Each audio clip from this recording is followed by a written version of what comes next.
kita memahami teknik penilaian, artinya yang mungkin saya anggap sudah terbuka lah sama teman-teman, tidak ada yang disembunyikan, bagaimana cara menilainya dan seterusnya, teman-teman sudah tahu.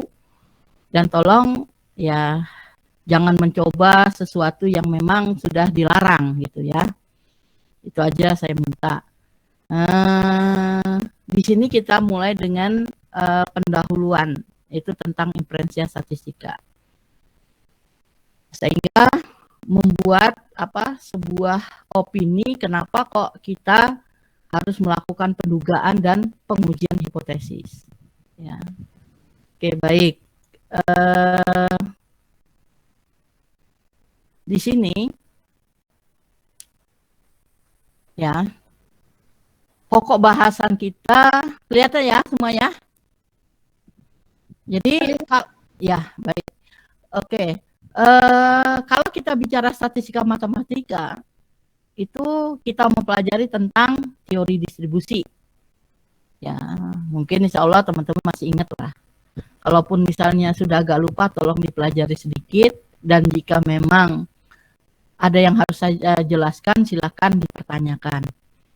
Oke, kemudian yang kedua, itu kita sekarang ini berada di posisi statistika matematika 2. Di mana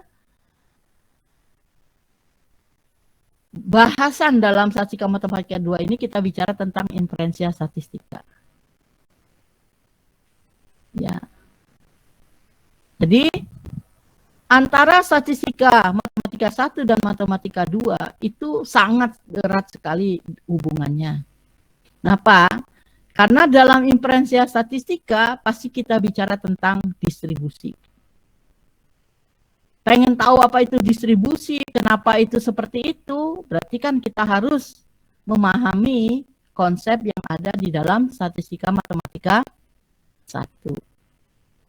Nah, inferensia statistika ya itu kajiannya terbagi dalam 2. Yang pertama pendugaan dan yang kedua adalah pengujian hipotesis. Nah, kalau kita bicara pendugaan ini terbagi 2, titik dan interval. Ya. Apa itu titik, apa itu interval? Ya. Dan kenapa harus dilakukan pendugaan? Nah, kalau kita lihat sini. Pendugaan itu dilakukan pada data sampel, tidak pada populasi. Jadi pada data sampel. Nah, sebelum kita masuk lebih jelas, lebih detail lagi, saya pengen tahu apa sih sampel itu, apa sih populasi itu? Masih ingat nggak? Duh, kuping saya gatel. Masih ingat apa itu sampel? Apa itu populasi?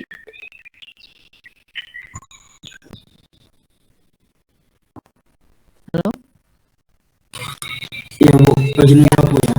Ya silakan Mas Latowi.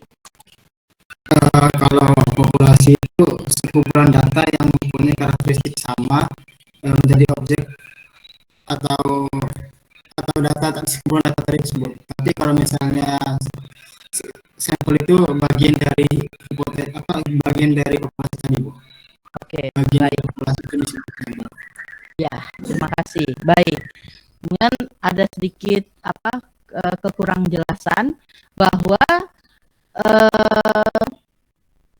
populasi itu adalah kumpulan objek yang akan diteliti. Itu aja kurangnya. Ya, yang akan diteliti. Kumpulan objek yang akan diteliti. Sedangkan sampelnya tadi sudah benar, itu bagian dari populasi. Ya. Nah, kenapa mesti sampel, Bu? Repot amat. Mendingan populasi aja langsung. Kan jelas. Ya nggak? Ya nggak? Cara berpikirnya seperti itu kan? ribet ya kan, muter-muter. Kenapa populasi? Kenapa tidak populasi sampel? Sekarang gini, kalau kita berbicara populasi, populasi itu sangat besar sekali. Ya, skupnya sangat besar sekali. Sekarang kalau skupnya sangat besar sekali, mudah nggak bagi kita untuk melakukan penelitian terhadap populasi itu? Sulit, Bu. Sulit. Dan juga terkendala oleh apa? Karena semakin besar, kan pasti kita butuh biaya yang sangat besar. Membutuhkan waktu yang sangat lama. Sehingga mengakibatkan apa yang akan kita lakukan tersebut itu tidak efisien dan efektif. Maka kita melakukan pendugaan itu dengan menggunakan sampel. Jadi kita ambil sampel atau sampel yang mewakili dari populasi sehingga kita bisa mendapatkan hasil yang baik yang menyerupai nilai sebenarnya dalam populasi. Nah, karakteristik apa yang akan kita lakukan pendugaan? Banyak. Bisa mean, bisa variansi, bisa proporsi, dan sebagainya. Ya, bisa mean, bisa variansi, bisa proporsi.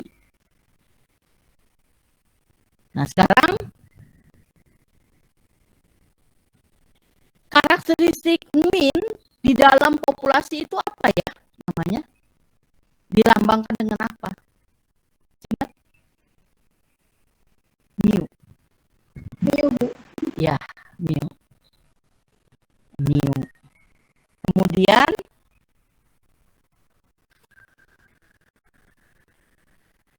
karakteristik mean di dalam sampel itu dilambangkan dengan apa?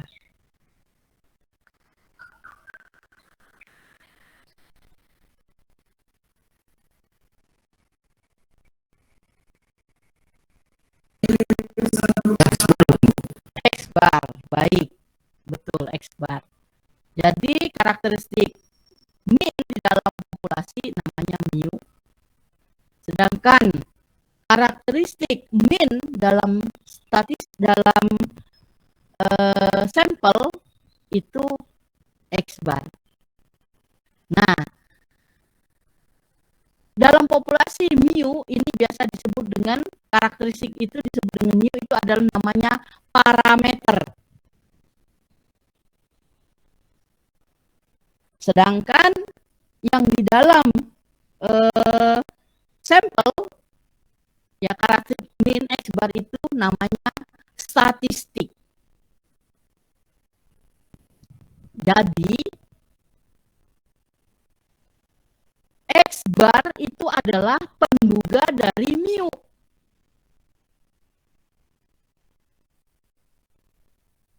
Ya, X bar itu adalah penduga dari mu.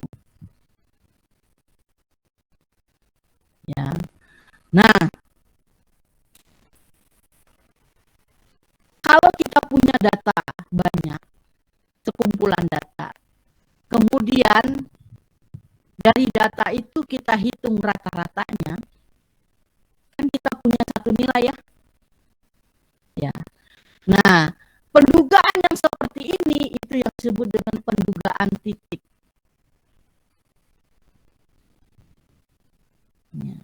Nah, apabila keragaman di dalam kumpulan data itu kita perhatikan, di dalam melakukan pendugaan terhadap X bar, maka nanti kan X bar itu akan ditambah dengan galat bakunya, standar error. Artinya keragaman yang terjadi dari kumpulan data itu, maka pendugaan seperti itu dinamakan pendugaan interval. Jadi dia memiliki atas bawah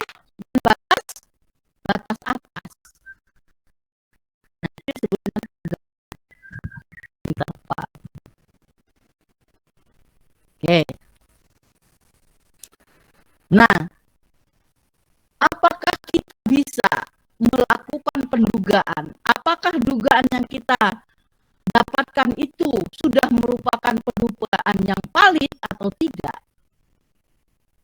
Ini kan berdasarkan pada konsep apa? Bagaimana kita melakukan sampling dari data tersebut. Jadi kalau samplingnya benar, maka hasil yang kita peroleh itu akan mendekati nilai yang sebenarnya. Tetapi sampling yang kita lakukan itu salah, ya hasilnya juga tidak akan mendekati nilai yang sebenarnya. Sehingga kata kunci dalam melakukan pendugaan itu adalah bagaimana kita menerapkan sampling distribusi. Nah, maka pada pertemuan kali ini mungkin saya akan mereview sedikit apa itu sampling distribusi yang mungkin sudah kalian pelajari sebelumnya di mata kuliah statistika dasar. Nggak tahu masih ingat apa enggak. Ya. Nah, kemudian dari pendugaan itulah kita bisa melakukan pengujian hipotesis. Dasar hipotesis ini adalah pendugaan. Nah, dasar pendugaan itu adalah distribusi sampling. Baik, saya lanjut ya. Sampai di sini cukup paham kenapa kita harus melakukan pendugaan? Atau masih ada hal yang perlu dijelaskan? Paham? Paham Mas Norik? Oke. Yang lain ada yang perlu harus saya jelaskan lagi?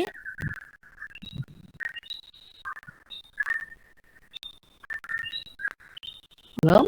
Oke. Oke. Saya lanjut ya. Nah, berdasarkan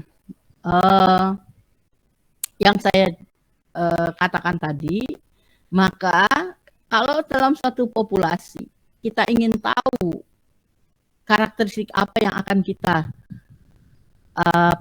ingin kita capai dalam sebuah populasi ini, itu bergantung bagaimana kita mengambil sampelnya. Jadi ambil sampel, kemudian sampel sudah kita dapat, baru kita analisis.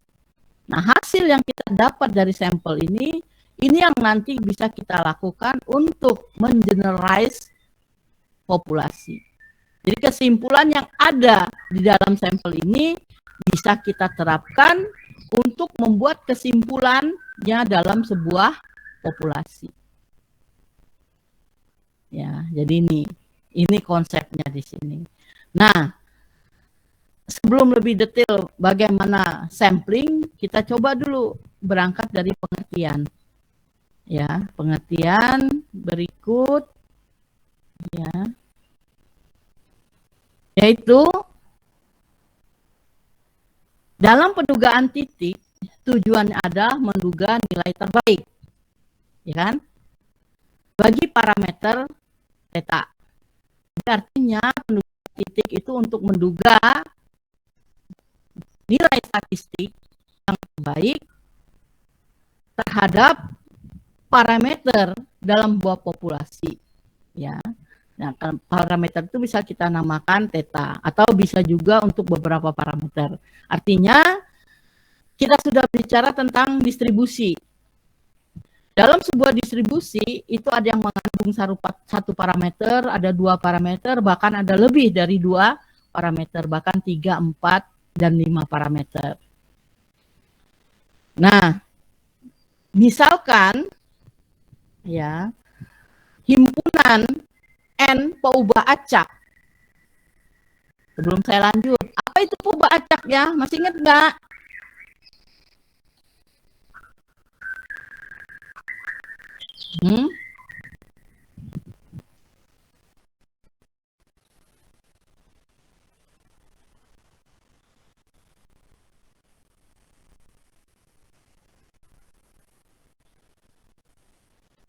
Melinawati setengah badan. Kemana setengah badannya? Hah?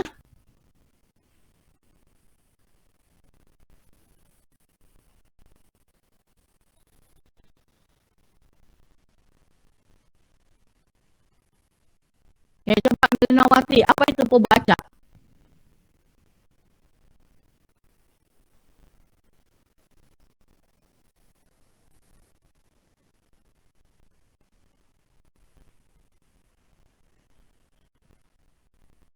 itu pembaca?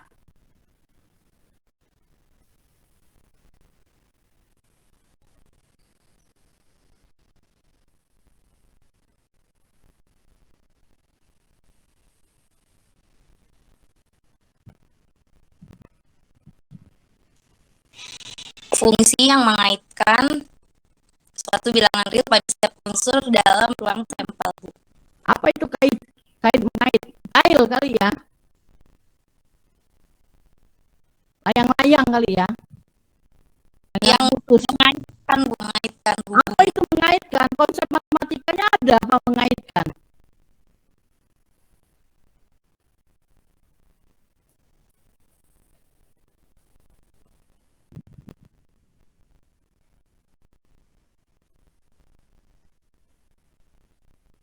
Kayak layang-layang putus saja harus dikaitkan. Apa kebanyakan nonton layang-layang putus, film layang-layang putus kali ya?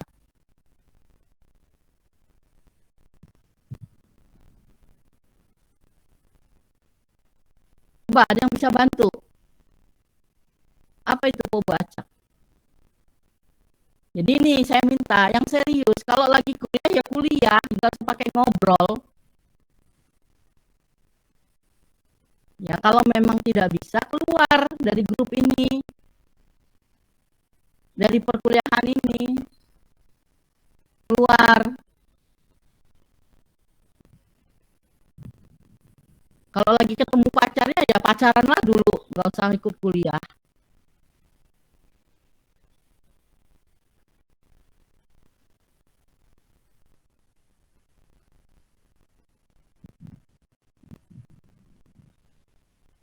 Ditanya kan nggak ngerti. Coba yang lain ada yang bisa bantu? Izin menjawab. Ya boleh, silakan. Masih Hah? Coba. Siapa Mbak Tria dulu apa Mas Norik dulu? Silakan. Saya dulu ya, Bu. Ya, Mbak Tria silakan. Pembaca itu suatu fungsi yang memetakan unsur-unsur pada ruang sampel pada terhadap bilangan real, Bu. Bilangan real R. Bilangan real R sebagai satu. Oke, yang lain? Cukup bagus.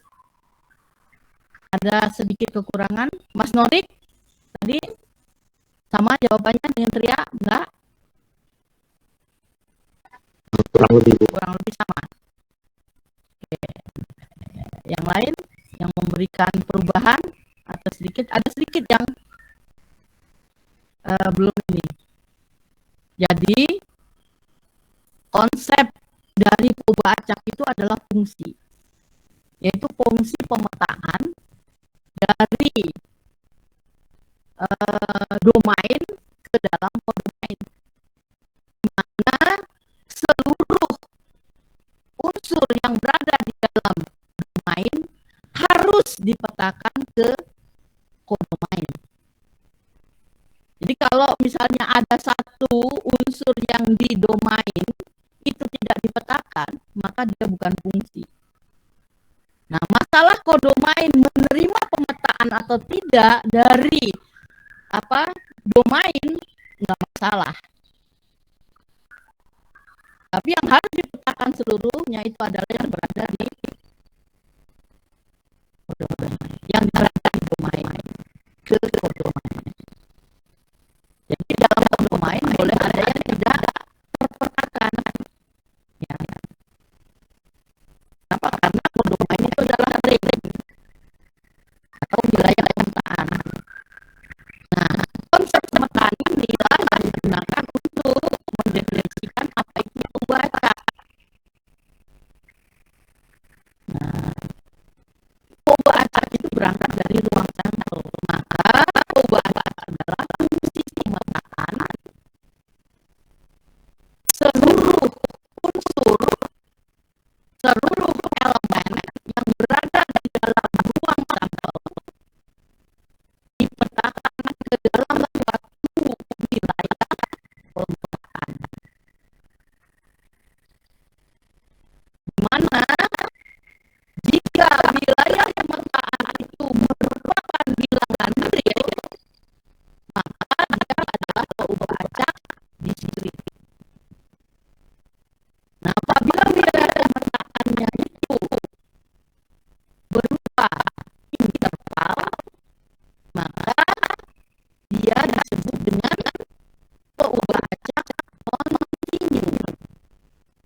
probability density function, maka dengan asumsi sampelnya saling bebas, jadi antara X1, X2 sampai dengan Xn ini tidak berhubungan, ya, maka dia akan memiliki fungsi bersama, ya, fungsi bersama. Bagaimana cara mendapatkan fungsi bersamanya? Itu adalah perkalian dari masing-masing perubahan kontinu, ya, PDF, ya, fungsi kepekatan peluang dari masing-masing perubahan kontinu X1, X2 sampai dengan Xn. Sehingga perkalian ini kalau dalam matematik ini disebut dengan produk. Benar nggak? Dalam matematik. Benar ya? Produk dari I1 sampai dengan N. Fxi. Ya. Paham ya yang sini? Oh iya, saya lupa. Kayaknya belum bisa di-download ya? Oh ya, nanti. Oke, baik. Nanti saya buka ya. Saya belum nge-set sesnya. Oke, baik. Nggak apa-apa. Nah, apabila suatu perubahan acak ini tidak diketahui fungsi kepekatan peluangnya, maka kita tidak tahu dia berdistribusi apa. Nah, jika dia berdistribusi apa, tidak tahu berdistribusi apa, maka kita nggak bisa melakukan pendugaan parameter dalam distribusi itu dengan menggunakan metode momen dan metode maksimum likelihood.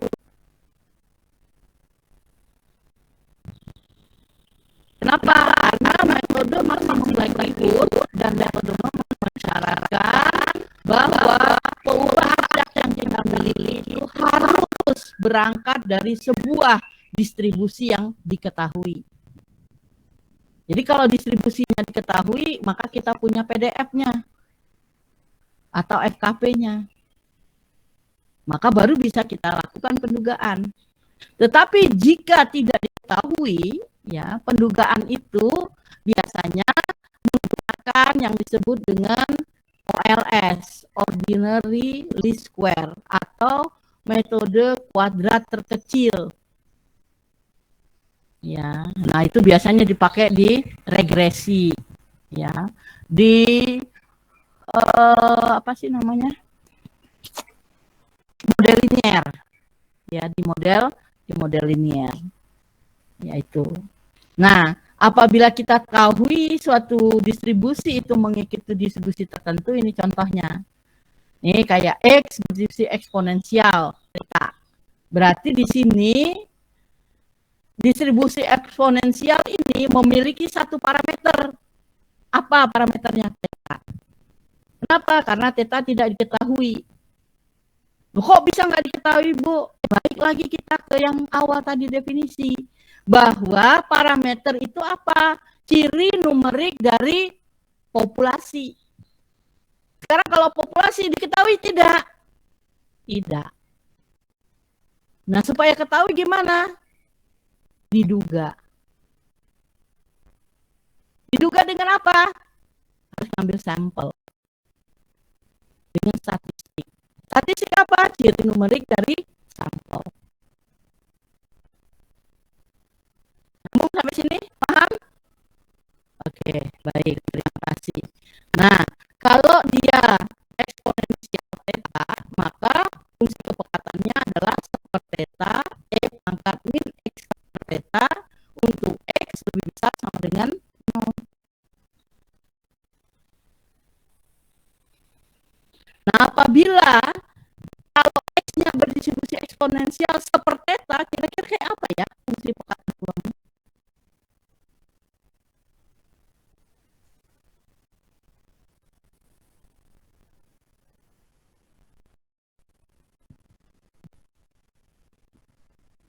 Udah, tinggal diubah aja. Kalau ini theta, maka dia seperti theta. E min X per theta. Maka kalau di sini seperti theta, maka fungsi kepekatan peluangnya apa? Theta E pangkat min X theta. Coba kalau nggak percaya cari di referensi yang lain. Banyak. Jadi kalau dia theta, maka di sini sepertheta E pangkat min X per theta. Tapi kalau di sini sepertheta, maka di sini theta E pangkat min X theta. Tapi dengan syarat X-nya harus lebih besar sama dengan 0. Oke. Selanjutnya, kalau kita lihat, ini X berdistribusi gamma alfa beta. Artinya distribusi gamma ini memiliki dua parameter. Apa? Alfa dan beta. Nah, apabila dia memiliki dua parameter ini, maka fungsi kepekatan peluangnya seperti ini. Seper gamma alfa kali beta pangkat alfa kali X alfa dikali E pangkat min X per beta. Untuk X lebih besar sama dengan 0. Demikian juga untuk distribusi normal. Memiliki dua parameter. Apa? Mu dan sigma kuadrat. Dengan FKP-nya ini, tetapi nilai X-nya berada di antara minus tak hingga sampai dengan tak hingga.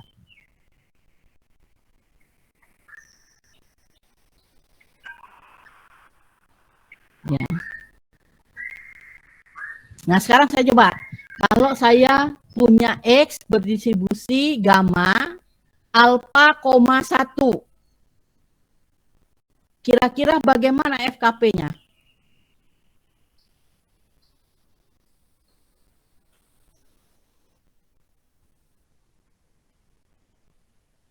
Gimana? FKP-nya? Ada yang bisa bantu?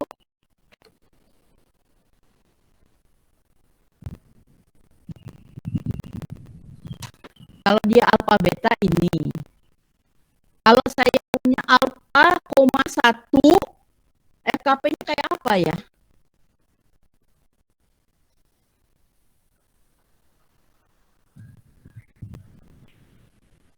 Jangan takut-takut.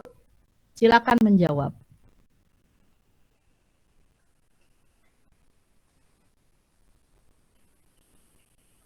Izin menjawab, Bu. Ya, silakan teriak. Kalau dia diganti alfa, 1, jadinya 1 per gamma alfa dikali dengan X pangkat alfa dikali E pangkat min X. Dengan X-nya lebih besar. Yang bawahnya ini? 1 pangkat alfa, Bu. Oke. Seperti itu. Sekarang pertanyaan saya, kalau dia gamma alfa, 1, maka distribusi ini parameternya berapa?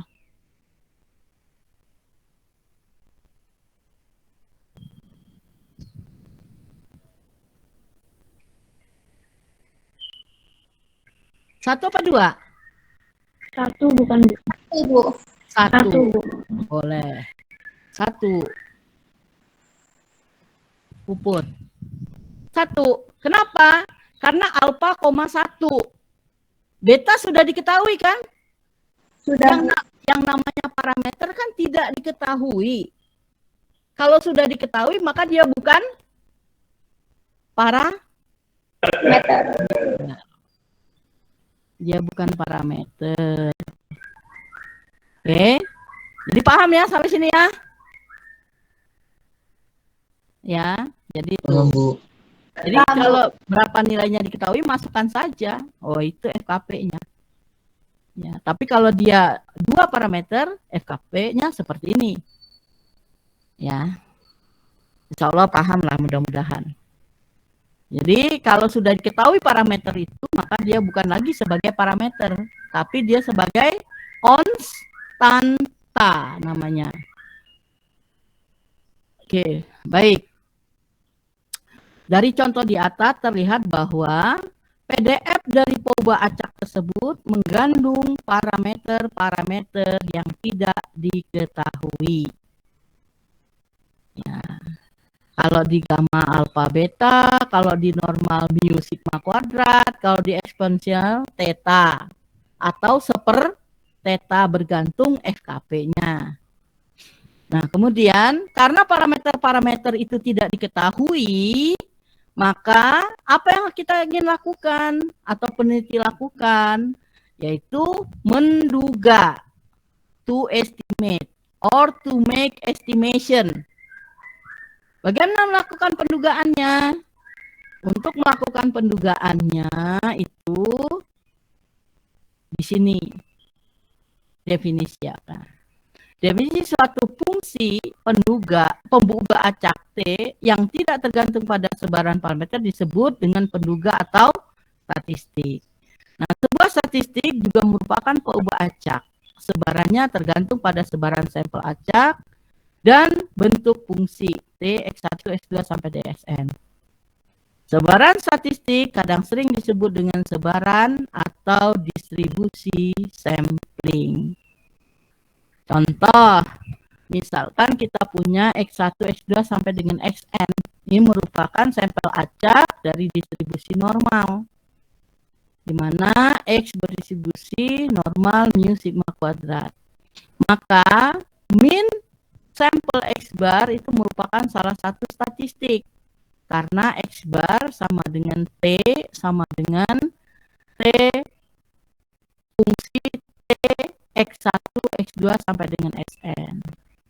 Nah, berdasarkan data sampel, maka X bar itu adalah jumlah dari keseluruhan X1 dan sampai dengan Xn dibagi dengan banyaknya keseluruhan dari X1 sampai dengan Xn.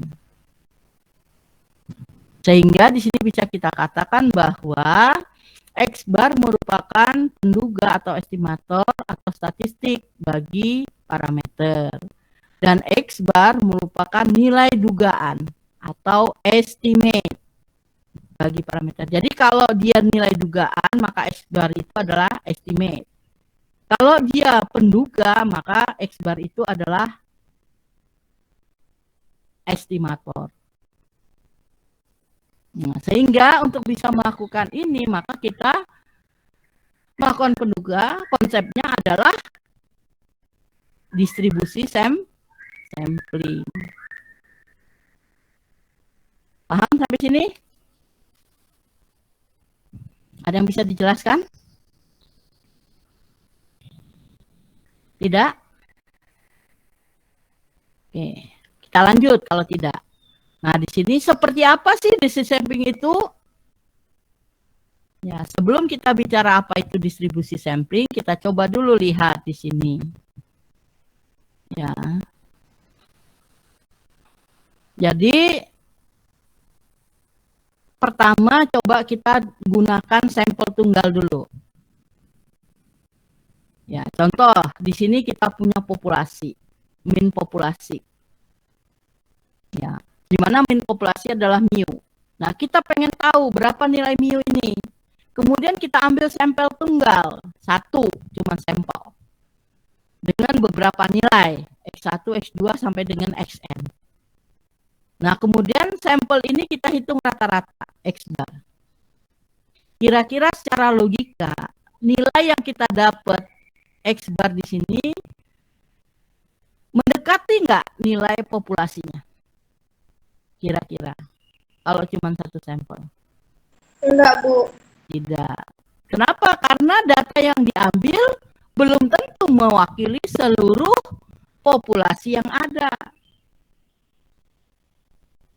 Ya, untuk itu, maka disinilah kita perlu yang namanya distribusi sampling, sehingga hasil yang kita peroleh ini mendekati hasil yang sebenarnya. Maka dari itu sehingga kita akan melakukan sampling distribusi. Jadi artinya mengambil beberapa sampel. Contoh di sini, sampel ke 1 sampai dengan sampel ke K. Dari masing-masing sampel ini kita hitung X barnya. Ya enggak? X barnya, kemudian dapat X bar.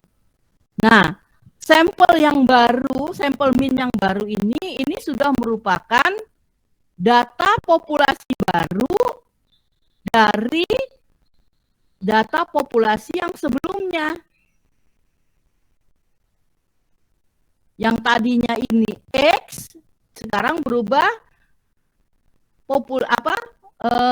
acaknya menjadi X bar. Di mana sifat yang ada di dalam populasi baru ini diwarisi oleh mewarisi populasi yang sebelumnya. Sehingga apabila rata-rata dari sampel min ini kita hitung rata-ratanya, maka kalau kita hitung ratanya maka jadi X barbar ya. Nah, X barbar ini akan menghasilkan nilai yang mendekati nilai populasi ini. Nah, kita coba lihat satu persatu penjelasan berikut ini. Jadi, dari sampel 1 sampai dengan sampel ke K, masing-masing dihitung min sampelnya. Kumpulan min sampel tersebut secara teoretik akan membentuk data populasi baru. Di mana data populasi baru ini kalau kita visualisasikan ke dalam bentuk histogram, ya, maka dia akan memberikan gambaran tentang distribusi sampling atau distribusi penarikan sampling dari sampel tunggal. Jadi ada riak-riaknya. Nah, kalau kita ngambil sampel tunggal nggak ada kan? Ya, oke. Karena min baru dari kumpulan sampel tersebut diambil secara acak, maka min baru ini juga mewarisi sifat keacakan dari sampel yang minnya dihitung tersebut. Dan besarnya keacakan dari min dapat dengan menghitung keragaman dari kumpulan min tersebut. Kemudian, ukuran keragaman dari min tersebut disebut dengan galat baku. Nah, catatan dalam sampel tunggal dikenal dengan simpangan baku. Apa yang membedakan? Karena kalau standar deviasi itu adalah selisih dari data terhadap min-nya dikuadratkan dibagi dengan banyaknya sampel dikurangi dengan faktor korisi, yaitu N-1. Sedangkan kalau di sini kenapa dia standar error? Karena dia berasal dari variasi-variasi yang terjadi dalam sampel ke-1, sampel ke-2, sampai dengan sampel ke-K. Ya, jadi itu yang membedakan kenapa satu galat baku dan kenapa satu sebagai standar deviation. Sehingga kita bisa katakan bahwa distribusi sampling adalah distribusi dari kemungkinan nilai suatu statistik untuk memberikan ukuran sampel yang dipilih dari suatu populasi. Jadi bergantung dengan berapa besar size sampel ya, ukuran sampel yang kita pilih. Nah, itu yang akan menentukan distribusi dari sampling tersebut. Nah, supaya lebih enak kita lihat contoh lah ya.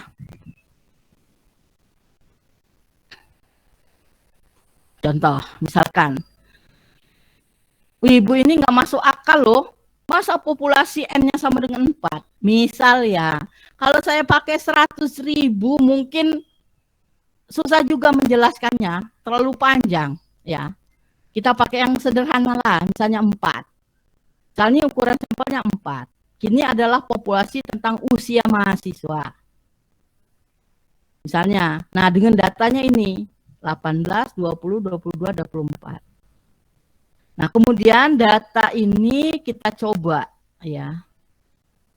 Kita coba untuk menggambarkan frekuensinya.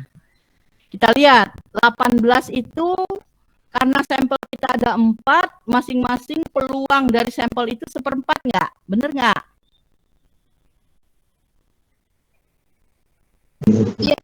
Iya. Jadi oke. Jadi usia 18 itu ada 0,25, 0,25, 0,25. Setelah kita buat histogram ini, ternyata populasi ini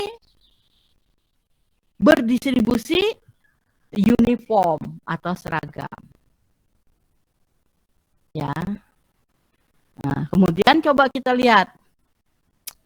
Yuk, kalau di rata-rata, harusnya kan populasi itu nggak bisa dihitung ya.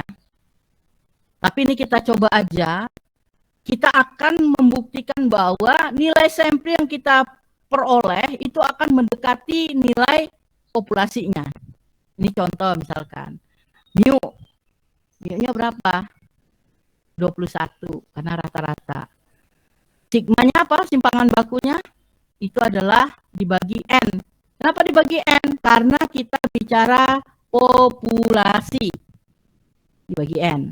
Tapi kalau dia sampel maka N kecil min 1 ya. Nah kalau dihitung ini segini. Tetapi secara nyata nilai ini tidak bisa kita hitung ya. Ini kita hanya sekedar ingin membuktikan bahwa sampling, distribusi sampling yang kita gunakan untuk menghitung rata-rata dan simpangan baku dari populasi ini mendekati nilai ini ya. Oke, paham ya sampai sini ya. Jadi ini kalau dunia nyata nggak bisa dihitung karena besar sekali ya. Tapi untuk di sini kita coba ini sebagai perbandingan saja ya. Nah jadi yang bisa kita gambar itu ini, kita plot, kita bisa lihat distribusi dari data ini berdistribusi apa, uniform. Oke, selanjutnya kita lakukan pengambilan sampel. Ya, kita lakukan pengambilan sampel, yaitu dari populasi itu kita ambil sampelnya 2. Jadi kalau kita ambil sampel 2, maka dia akan memiliki sebanyak 16 sampling. Ya, sampel ke-1, sampel ke-2, sampel ke-3 sampai dengan sampel ke-16. Supaya mudah, kenapa ini saya bikin ini kotak supaya 18 18 18 20 18 22 gitu ya. Nah, ini supaya mudah. Jadi kita punya 16 sampel. Nah, apabila 16 sampel ini kita hitung rata-rata, maka masing-masing memiliki min seperti ini. Kalau 18 minnya 18. 18 20 minnya 19 dan seterusnya. Nah, inilah yang disebut dengan populasi baru. Nah, berdasarkan populasi baru ini bisa kita buat histogramnya. Seperti apa sih bentuk distribusi dari min populasi baru ini?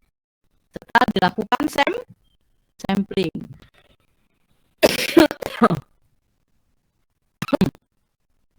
Ini kita lihat.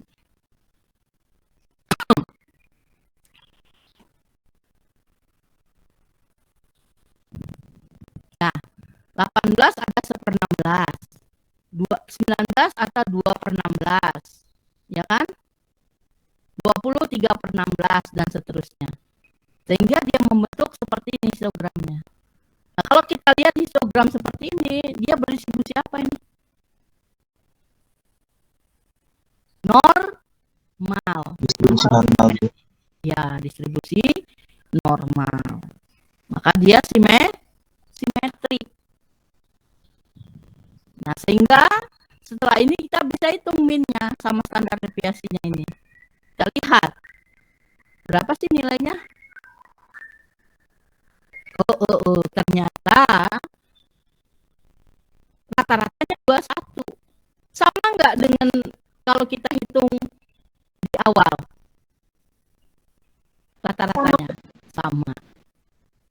sedangkan simpang bakunya adalah Sama. 1,58. Tidak, kalau simpang bakunya lebih kecil. Jadi sehingga dengan menggunakan distribusi sampling kita bisa menduga min-nya itu sama. Ya. Aneh bin ajaib ya. Sini. Oke. Selanjutnya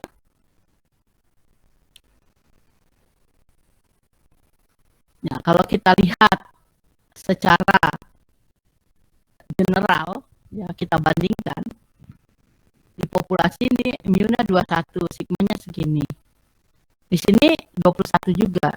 Tapi distribusinya tadinya dari uniform bisa berdistribusi normal. Nah, inilah yang disebut dengan dalil limit pusat atau central theorem ya, central limit theorem, dalil limit pusat.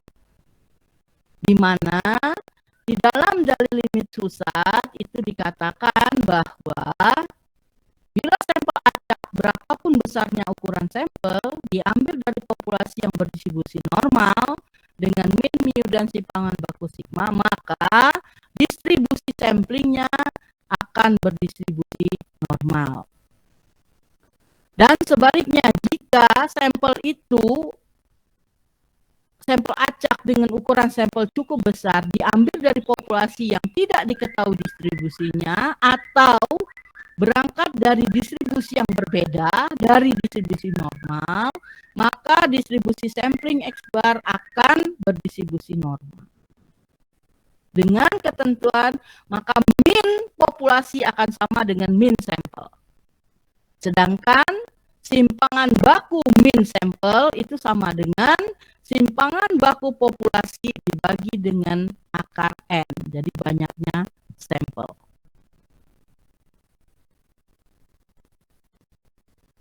Kalau kita lihat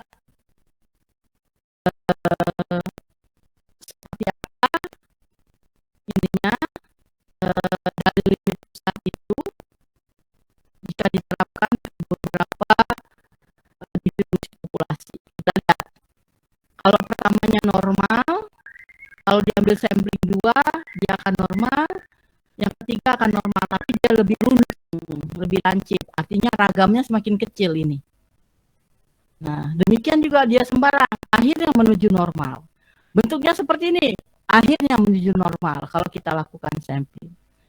Dan seperti ini. Nah, kenapa suatu data itu dikatakan mengikuti distribusi normal apabila data itu lebih besar atau sama dengan 30. Inilah prinsipnya yang diangkat. Ya. Oke. Dan juga ini bisa kita lihat di yang berikutnya yang seperti ini. Ya. Jadi ke bawah ya. Dia tetap mengikuti distribusi. Ya kalau diambil misalnya bentuknya seperti ini, kemudian dilakukan sampling N sama dengan 2, kalau kita gambar dia akan masih bentuknya tidak ini. Tapi kalau dengan N sama dengan 6, mulai dia mendekati distribusi. Sampai dengan N30 juga jadi menjadi distribusi normal. Dan seterusnya. Bisa dilihat. Jadi ini mengapa menjadi dasar dalam pengambilan sampling sehingga kita bisa mendapatkan pendugaan yang terbaik. Oke. Selanjutnya ini kesimpulan akhir kita bahwa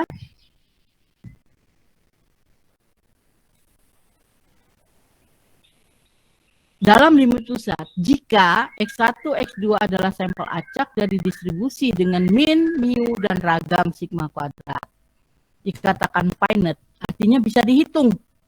Kalau dia tidak finite, maka tidak punya ragam dan sigma kuadrat ya, didefinisikan dengan ini. Sehingga dia akan sama dengan ini.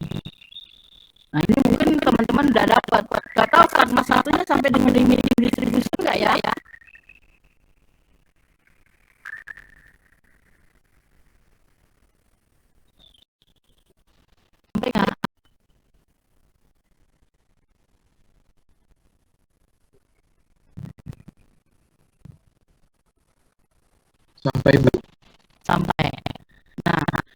Untuk masuk konsepnya kenapa bisa seperti ini nanti akan saya jelaskan di asintotik